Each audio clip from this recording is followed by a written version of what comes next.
Hi everyone, and welcome to another Craftin Desert Divas new release highlight video featuring the holiday border dies. When you first receive your dies, they will all be connected by these small metal tabs. Now this die set has 3 different dies in it, and you do want to separate them from one another, and you can do that one of 2 ways. The first way is to use your wire snips and gently snip the wire in between each one of the dies. Or if you don't have wire snips, you can just simply bend the dies back and forth. It creates a little bit of heat and then the dies will separate from one another. Either way works, but once you're finished, you should have 3 separate dies in this set. Now to use this product, you will need a die cutting machine. Any die cut machine that accepts wafer thin dies will work. I'm going to be using my Big Kick today. I went ahead and put down my multi-purpose platform, a cutting plate, a piece of white cardstock for this demonstration. You can use whatever kind of cardstock you want. Then I'll go ahead and put my die with the cutting side facing the cardstock. I'm going to go ahead and run through 2 in this run. I'll put my top cutting plate on, turn my crank, and then that will push through my dies and out will pop these beautiful die cuts. Now sometimes whenever you do your die cutting, your little dies will get stuck in there. But on your Craftin Desert Divas dies, you have these little holes in the back. Now I'm going to be using this quick sticks tool. It's brand new to the Craftin Desert Divas shop, but the end of that tool pops out and you've got like a little spatula side and also a little pointy side. That pointy side works great to stick in the holes in the back of this to pop out those die cuts. And then if you have any little leftover pieces like the little tops of those lights or the tops of these baubles, you can just punch out those little pieces of paper that might have been stuck in there. So on that bauble die, let's go ahead and take a closer look at it. Now here's a closer look at the die. You've got some great little ornaments on there and they're all strung up on a string. And here is a look at what you get when you run that through your die cutting machine. Now for this die, the measurements on it are 5 1/4 inches long by 1 3/4 inch tall. And the next die in the set is this adorable little strand of lights. Now this die has those lights on it, but it also has this string that does a few little curly cues, which is absolutely adorable. There's a closer look at the die and also a piece of cardstock cut with that die. So there's what you get when you run it through your die cutting machine. Now this die measures 5 1/4 inches long by 1 inch tall. So that's the very lowest point to the top point. Now the third die in this set is this really cute tree die with a few little presents on there as well. Now this one does have the signature Craftin Desert Divas stitching right along that hillside border. Now this one is a little bit different than the others. This is one of those border dies where you can make it as long or as tall as you want. So the measurements for this one I'm going to give you are for the die only. Now it is 5 1/4 inches long by 1 1/2 inch tall, but again this is one where you can make it as long as you want, and I'm going to show you how to do that now. So with this die, I have an 11 1/2 sheet of paper here. I went ahead and put that die at the very end of it. Now I'm going to go ahead and take that die, and it's got that stitching detail on the bottom.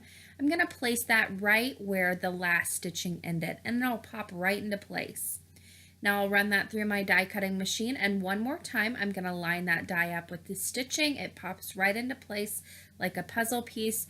Run that through my die cutting machine, and then when I pull it out, I've got this extra long border die that could be used in planners and scrapbook pages, so not just on your cards. Now these other 2 you can make longer as well. You could do a little selective die cutting and make them one continuous strand. However, the easiest way I found to do these was actually just to take 2 and where they end, glue them together. It is a seamless kind of continuous strand. You just have a little bit of overlapping, but it's not even noticeable. Now for this, I would like to use my Quickie glue pen. This is also in the Craftin Desert Divas shop. You just want to pop the cap off. It's like a little pen, so you can dot it right exactly where you want it. It's very precise. Go ahead and attach your 2 strands together, and then you would have one continuous strand of those ornaments or the light strands as well. Now I want to show you a few different ways you can color up these different dies in this set and also use them on your cards. So the first way is to actually use your alcohol markers. You could also use colored pencils if you wanted to, but for this, I'm just going to grab out a rainbow of alcohol markers and color in each one of those little lights on this strand. Now, this is very simple to do with the brush tip of your marker, or if you have Spectrum Noir markers, the little bullet tip will work just as well. I colored in each one of those lights with a different rainbow color. I grabbed out my gray marker, put on the little caps on those lights, then I came in with a green marker and colored in the strand of the lights. Now you could color this in any color you wanted. I just chose green because when I looked at my Christmas lights, that's the color it was. There's a closer look at the finished product and also a nice still shot of it.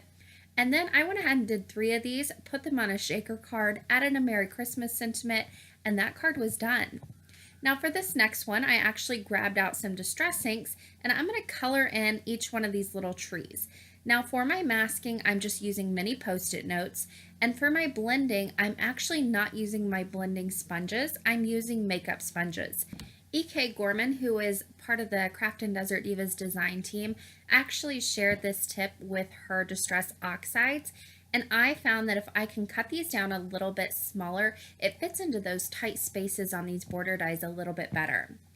So on the trees, I did some green, the stars I did yellow, I did the base of the tree a little bit brown, and then for each one of the presents, I'm just doing it with some festive berries, which is a red color. I brought back out that quickie glue pen, added a little bit to each one of the top of the bows, threw on some glitter, and that was completely finished for that border die. Here's a closer look at the finished product. Now I combined this finished border with the brand new Nice List stamp set and also the Snow Flurries stencil. That all can be found over in the Craftin Desert Divas shop, but it made an adorable finished card. Now with your dies, you can also create some stencils. So for this card, I used that ornament die to go ahead and create a stencil just by die cutting it through some plain computer paper. On an A2 size cardstock panel, I used my embossing bag, and then I went ahead and smushed some Versamark ink right through that homemade stencil that I've made, and I went ahead and placed that at an angle in the top right hand corner. Now over that Versamark ink, I'm going to add some white embossing powder. Then once that is completely covered with the white embossing powder, I went ahead and heat set. Now what that's going to do is that's going to create a resist to anything kind of wet you put over it. So for this, I'm going to be using my distress inks to do some blending over the top of that. However, you could use your distress oxides for the exact same effect and it would be just as gorgeous. Now for this, I went ahead and used some Evergreen Bow and Worn Lipstick. Just make sure that your colors will blend nicely in the middle. So once that was finished, I went ahead and buffed off the top of that embossing just so it would be a nice bright white again. And then I went ahead and die cut the piece, put it on a card panel. I went ahead and overlaid that die cut right on top and used that embossing as a shadow. I added the wishing die cut at the very bottom, did some stamping on the inside, and that card was finished. Now the rest of the Craftin Desert Divas design team has been very busy with this new die set as well, and they've created some beautiful projects to help get you inspired. Natalie used a white ornament die cut against an ink blended background for a gorgeous finished card and some great contrast. And EK used patterned paper with 2 of the border dies to create this super pretty Christmas card. Nancy used the border dies in 2 of her planner spreads, and these are stunning. Maureen used the border dies on some see-through shaker Christmas cards. They are so glittery and sparkly, perfect for Christmas. And Jan actually combined the border dies with some digital stamps to create this amazing window scene shaker card. And I also wanted to throw in her sneak peek close-up. She added the clear Nuvo drops over the lights to make them even more realistic looking. It's just gorgeous. This new die set will be in the Craftin Desert Divas shop on October 22nd at 3 p.m. Eastern Standard Time. Don't forget to click that button on the bottom of the screen to subscribe to the Craftin Desert Divas YouTube channel so you always stay up to date. Thanks for watching!